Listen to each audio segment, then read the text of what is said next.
मंडळी, हसावं की रडावं की मरावं की जगावं की झोपावं की उठावं काहीच कळत नाही. देशाच्या पंतप्रधानांनी जर एकामागून एक अशी आवाहनं केली आणि त्यामागचं कारणच स्पष्ट केलं नाही तर सामान्य माणूस घाबरणार नाही का हो? लोकांच्या मनात प्रश्न निर्माण होणार नाहीत का? देशात काही मोठं संकट येणार आहे का? युद्ध होणार आहे का? कुणी म्हणतायत अर्थव्यवस्था कोसळते आहे का? की सरकारला काहीतरी माहिती आहे, जी माहिती जनतेपासून लपवली जाते? काहीच कळायला मार्ग नाही. बस बोल दिया माईक में, देख लेंगे आगे की आगे. मंडळी, सर्वात मोठा प्रश्न काय? सोनं खरेदी करू नका. म्हणजे नेमकं काय? त्याचा अर्थ काय? भारतीय माणूस आयुष्यभर जपून ठेवतो ती एकच गोष्ट आहे मंडळी. कोणती? सोनं. मग अचानक लोकांना सोन्यापासून दूर राहायला सांगण्यामागे नेमकं कारण काय ते तर सांगा. पण हे कारण देशाला कोणीही स्पष्ट केलं नाही. ना पंतप्रधानांनी, ना अर्थमंत्र्यांनी, ना भाजपच्या कोणत्याही मोठ्या नेत्यांनी. आणि म्हणूनच आज सामान्य माणूस अगदी संभ्रमात आहे. लोक काळजीत पडले आहे की पुन्हा लॉकडाऊन तर होणार नाही ना. लोक भीतीत आहे.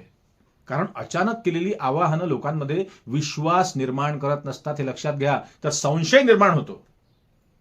मित्रांनो, एका देशाचा नेता जेव्हा बोलतो जाहीर सभेत, तेव्हा फक्त शब्द बोलले जात नाही, लक्षात घ्या.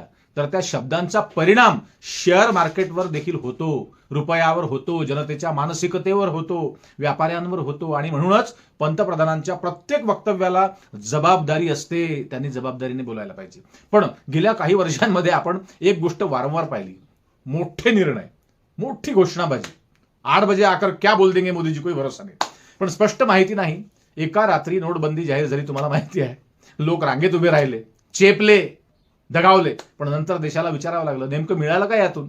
तर काहीच नाही. कहा गए कहा नाही, क्या लाया कुछ नाही. अचानक लॉकडाऊन जाहीर झाला होता, तुम्हाला ठाऊक असेल. हजारो मजूर रस्त्यावर उतरले, पायी चालत गावाकडे बिचारे आपापल्या गेले.